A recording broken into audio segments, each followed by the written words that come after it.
Hello everyone, welcome to all of you in my channel Commerce Hub and I'm Hardev Singh. Today I'm going to discuss one important topic from the goods and services tax, that is supply under the GST. So basically हम ये topic करने वाले हैं आज। इसके अंदर ये देखा जाएगा कि सप्लाई क्या है और किस तरह से जीएसटी जो है वो इम्पोज होता है सप्लाई के ऊपर।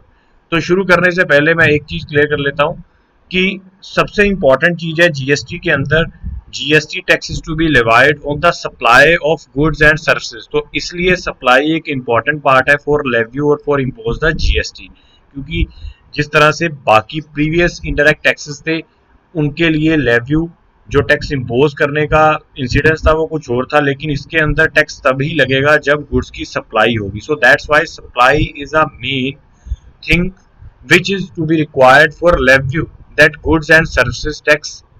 So let's start with the topic. First of all, we have the definition of supply.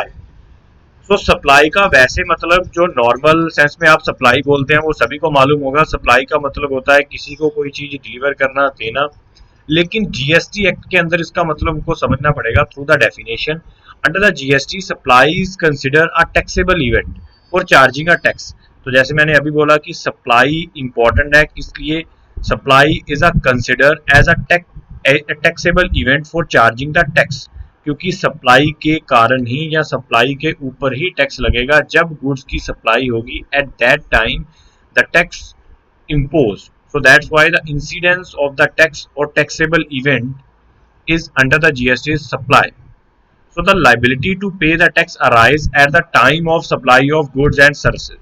तो कब लाइबिलिटी होगी? जब गुड्स को सप्लाई करने जाएंगे तब लाइबिलिटी अराइज होगी एसएससी की for making the payment of tax under the GST act.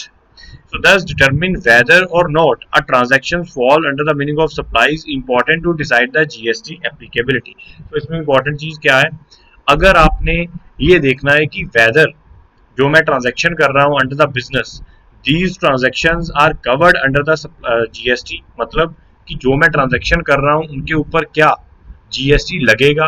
अगर इस चीज को देखना है तो आपको इसके लिए सप्लाई का इवेंट जो है वो ध्यान में रखना होगा, बिकॉज अगर सप्लाई हो रही है then GST will be levied, अगर नहीं हो रही तो जीएसटी इम्पोज नहीं होगा। So most important element for impose the GST that is supply. तो इसके लिए पहले हमको ये समझना होगा कि what is the meaning of supply, because if you having knowledge about the meaning of supply then you can impose the GST on the goods and services, क्योंकि सिर्फ सप्लाई ही एक ऐसा टाइम है जब जीएसटी डिवाइड होगा, जब ये tax पे होगा।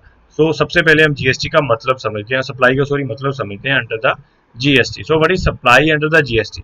सप्लाई इंक्लूड्स सेल, ट्रांसफर, देखिए सेल भी आ जाएगी, transfer, exchange, barter, licence, rental, lease and disposal. मतलब क्या है? सप्लाई के अंदर सेल आ जाएगी, everyone know about the meaning of sale, इसलिए मैं ज्यादा एक्सप्लेन नहीं करूंगा। Transfer, transfer also mean to say transfer goods from one place to another place, like from one factory to another factory, also covered under this. Exchange, exchange होता है अदला बदली करना। बार्टर, बार्टर है गुड्स के बदले में कोई और चीज दे देनी, मतलब मनी ना देनी, मनी के अलावा कुछ देकर हमने गुड्स को एक्सचेंज करना। Licence, everyone know the meaning of licence. अगर हम कोई लाइसेंस ले रहे हैं किसी काम को करने के लिए, कोई फैक्ट्री खोलने के लिए या फिर कोई और फ्रेंचाइजीज के लिए, तो उसके लिए जो पेमेंट दी जा रही है। रेंटल, रेंट जो किराया दिया जाता है, also covered under the scope of supply, क्योंकि एक तरह की सर्विस है। लीज, लीज आपको सबको मालूम है, पट्टे पर देना, ठेके पर देना। Disposal, so all these are covered under the scope of supply. Now if a person undertake either these transactions, ये जो सारी हमने ऊपर ट्रांजेक्शन देखी है सेल ट्रांसफर वाली, अगर ये कोई ट्रांजेक्शन पर्सन कर रहा है, the course of furtherance of business. Furtherance of business का मतलब होता है कि अगर ये सारी ट्रांजेक्शन कोई पर्सन कर रहा है फॉर बिजनेस पर्पस, मतलब कि ये नहीं है कि आप कोई चीज बेच रहे हैं लेकिन वैसे ही बेच रहे हैं। हमारा फॉर एग्जाम्पल हमारा एक बिजनेस है, लेकिन हमारा बिजनेस है होटल सर्विसेज का बिजनेस, हम होटल चला रहे हैं। तो होटल वाला पर्सन जो है वो अपने होटल की एक फर्नीचर बेच देता है, वैसे किसी को एक फर्नीचर सेल कर देता है। अब फर्नीचर बेचना उसका बिजनेस नहीं है, तो अब उसने फर्नीचर सेल किया उससे जो प्रॉफिट आया वो हमारा सप्लाई के अंडर कंसिडर नहीं किया जाएगा। क्यों नहीं किया जाएगा? बिकॉज वो फर्दरनेस ऑफ बिजनेस नहीं है, वो हमारा कंटिन्यू बिजनेस नहीं है, वो हम रोज की एक्टिविटी नहीं कर रहे, वो एक बार ही बेचेंगे। So for consideration, so it will be covered under the meaning of supply under the GST. So मतलब क्या हुआ, अगर कोई पर्सन ये सारी ऊपर वाली एक्टिविटी कर रहा है लेकिन साथ में all these transaction are for basically for furtherance of business, मतलब वो बिजनेस पर्पस के लिए ये सारी ट्रांजेक्शन कर रहा है विद कंसिडरेशन, तो उसके बदले में उसको पैसा भी मिल रहा है। मतलब ये नहीं है कि सेवा कर रहे हो आप कोई चीज बेच रहे हो बदले में पैसा ले रहे हो। तो it will be covered under the meaning of supply, तो इसको बोलेंगे सप्लाई। तो जैसे मैं एक एग्जांपल दे रहा हूँ, मान लीजिए आपका एक बिजनेस है, मान लेते हैं जी आपका बिजनेस है, आप फर्नीचर सेल कर रहे हैं सपोज। अब फर्नीचर बेचने का आपका बिजनेस है, आप फर्नीचर पहले रेडीमेड बाय कर रहे हैं, फिर आगे आप प्रॉफिट रखकर बिजनेस में फर्नीचर को सेल कर रहे हैं। एंड नाउ अगर आप फर्नीचर बेचेंगे तो नेचुरली सी बात है कि आप उसके बदले में कुछ पैसा भी लोगे या कोई ना कोई चीज लेंगे। सो इट मीन्स कंसिडरेशन आ गया यहाँ पर। एज वेल एज फर्नीचर बेचना आपका रोज का काम है, ये तो है नहीं कि आज मैंने एक फर्नीचर बेच दिया तो अगले दिन मैं दुकान बंद कर दूंगा, क्योंकि मेरा कंटिन्यू बिजनेस है। इट मीन्स मैं फर्नीचर अपने घर के लिए नहीं खरीद रहा यहाँ पर, या एक बार ही ट्रांजेक्शन करने के लिए नहीं खरीद रहा, परमानेंट बिजनेस के लिए खरीद रहा हूँ। और वो मैं अपने ऑफिस में लगा नहीं रहा, उसको मैं बेच रहा हूँ to the customer. It means वो आपने बिजनेस पर्पज के लिए वो सेल या ट्रांसफर या एक्सचेंज जो भी किया होगा, एज वेल एज आपने कंसिडरेशन भी लिया है बदले में। So then you are covered under the scope of GST because all such kind of transfer, sale, exchange covered under the scope of supply, तो इसलिए उसको हम बोलेंगे supply under the GST। Now the element of supply, supply होने के लिए किन किन एलिमेंट्स का होना जरूरी है?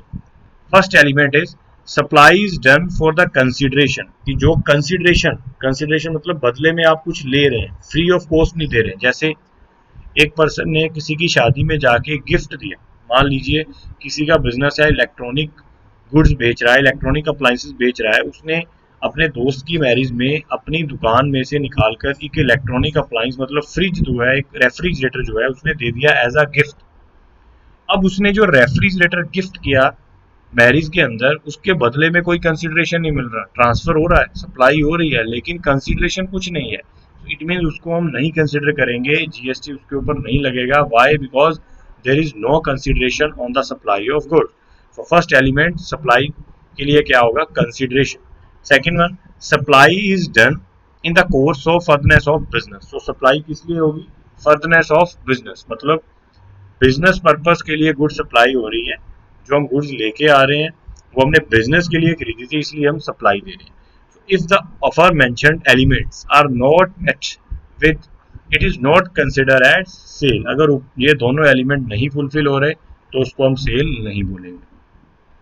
नाउ एग्जांपल के थ्रू हम समझ लेते हैं, जल्दी समझ आ जाएगा आपको। I have two example in this slide.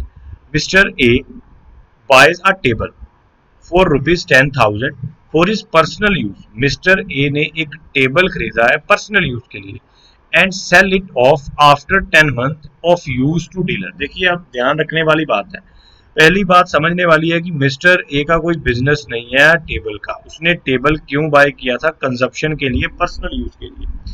And then mister by sell the table after 10 month of use to the dealer, dealer को बेचा।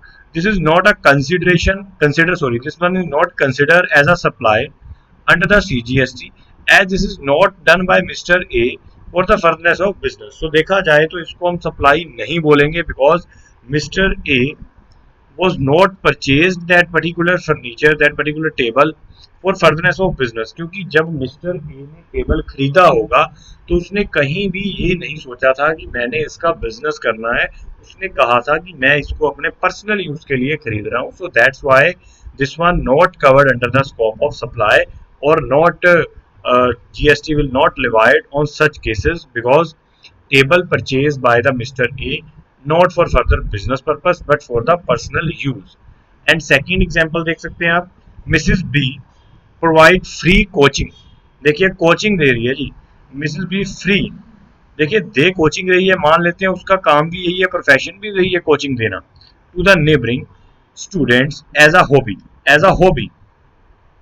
So this is not considered as a supply as this act is not performed for the consideration, because there is no consideration, there is no consideration at all, because Mrs. B provide the coaching classes to the neighbor without any fees, without any charging of fee, because it's the hobby of Mrs. B. So that's why if there is no consideration, such transaction will not consider as a supply under the scope of GST. So that's why GST not levied, because there is no consideration.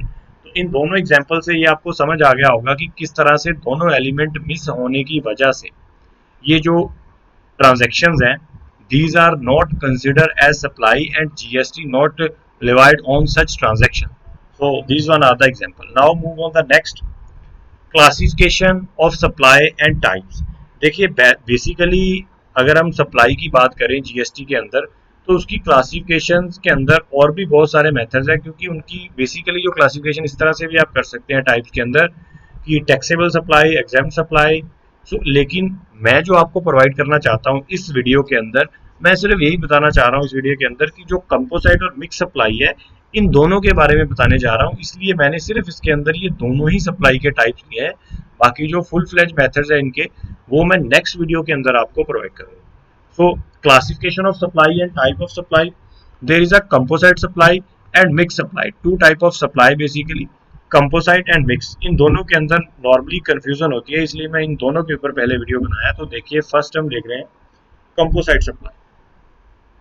तो देखिए इसका मतलब क्या है composite का, a supply comprising of two or more, देखिए this one is an important thing, comprising of two or more goods and services which are necessarily supplied in the conjunction होता है इकट्ठी with the each other as per the frequent business practices followed in that area। मतलब जब दो या दो से ज्यादा गुड्स और सर्विसेज को एक साथ बेचा जा रहा है, इकट्ठा जोड़कर बेचा जा रहा है, तो उसको उस सप्लाई को क्या बोला जाता है, कंपोजिट सप्लाई।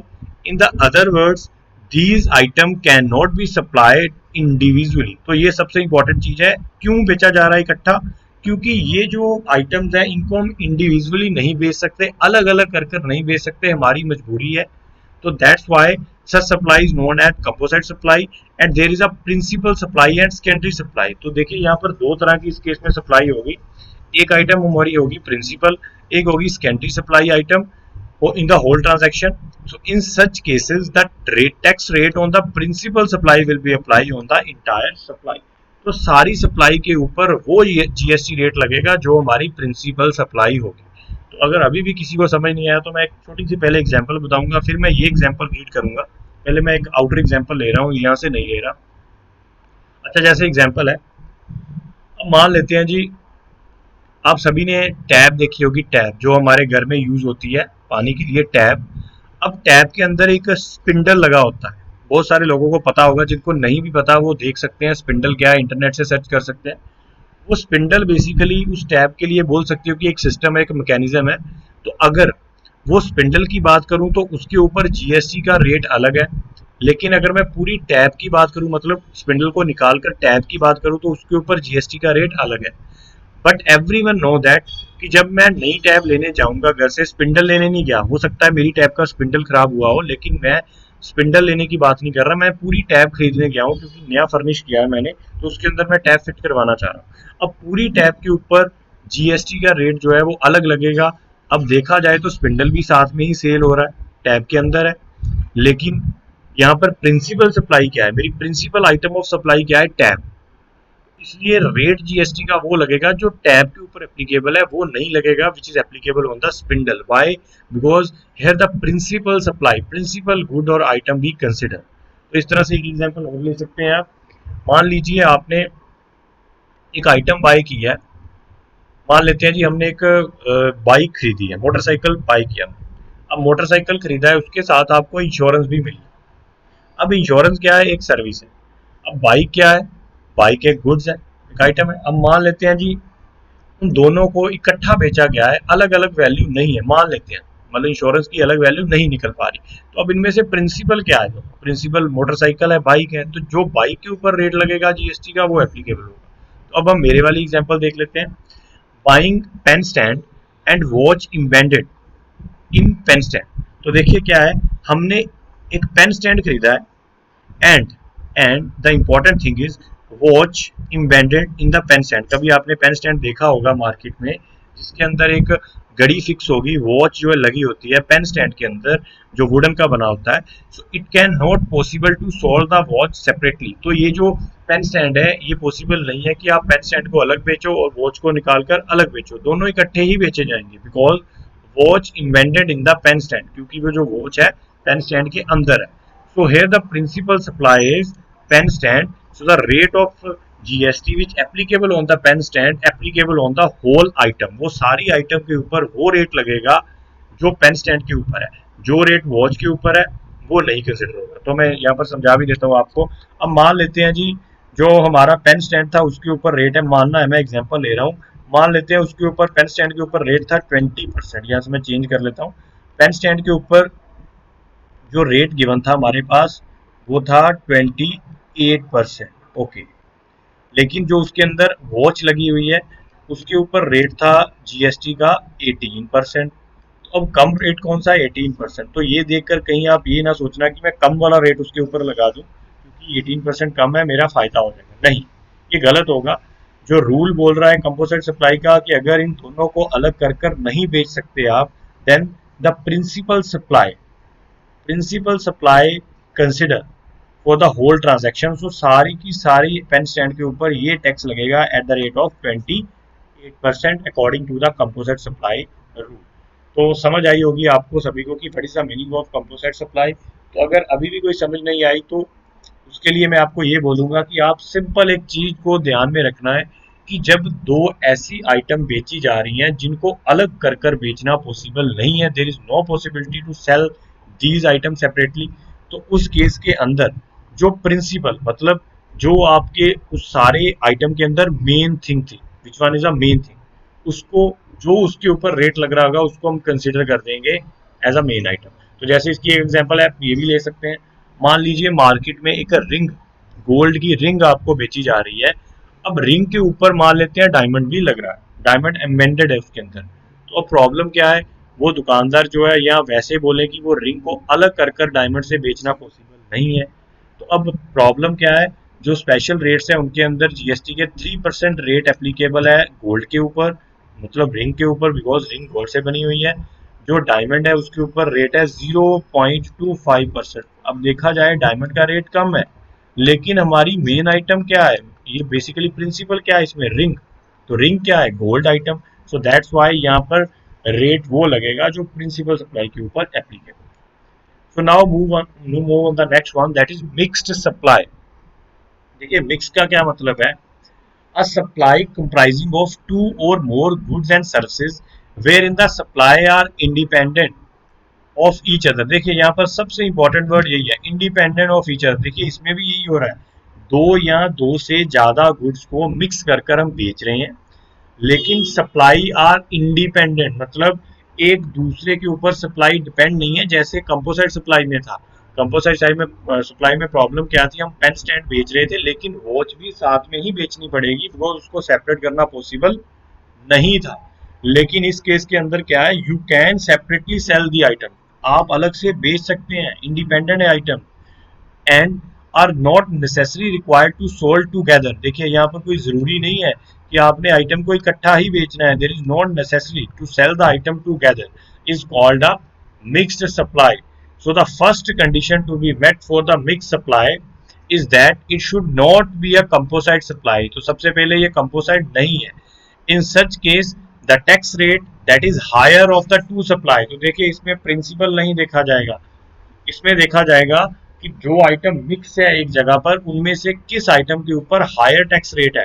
तो जैसे मान लेते हैं हम एक बॉक्स में चॉकलेट मिक्स कर दी, फ्रूट जूस मिक्स कर दिया और कुरकुरे डाल दिए। मान लीजिए दिवाली के ऊपर एक पैक हमने स्पेशल पैक तैयार किया जिसके अंदर चॉकलेट भी डाल दी, हमने कुछ जूस भी रख दिए, हमने कुछ चॉकलेट्स भी रख दी। अब मान लेते हैं जी जो अपना चॉकलेट था उसके ऊपर, मान लेते हैं एग्जांपल ले रहा हूँ, मान लेते हैं उसके ऊपर रेट है जीएसटी का 18%।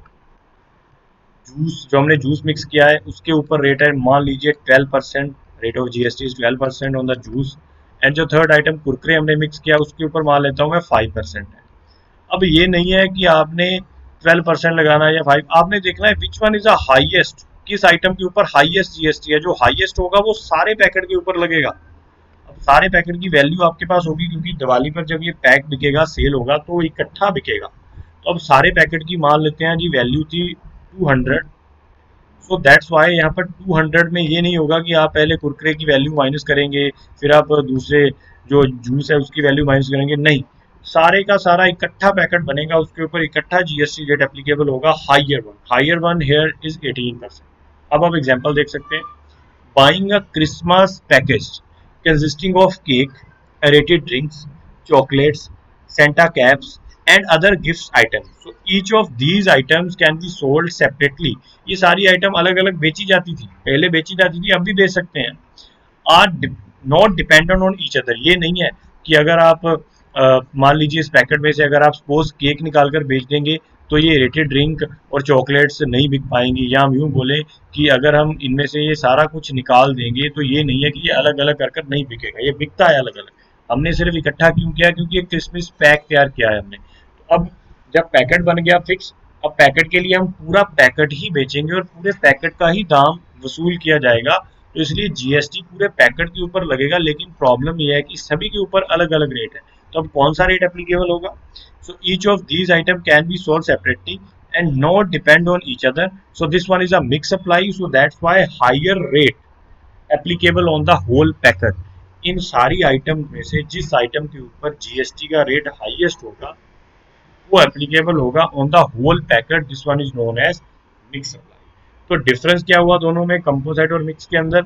उसके अंदर क्या था कि वो सोल्ड करना पॉसिबल नहीं है इंडिपेंडेंटली, तो प्रिंसिपल हमने देखना होगा, प्रिंसिपल सप्लाई जो भी होगी वो रेट लगेगा। मिक्स के अंदर उनको अलग करना पॉसिबल है, सो दैट्स वाई जो हाईएस्ट आइटम का रेट होगा जीएसटी का वो सारे पैकेट के ऊपर एप्लीकेबल होगा। So this one is a difference between mixed and composite supply. तो थैंक यू गाइस। अगर आपको मेरा ये वीडियो अच्छा लगे, समझ में आए, तो मेरे चैनल को सब्सक्राइब करना as well as like my video. Thank you.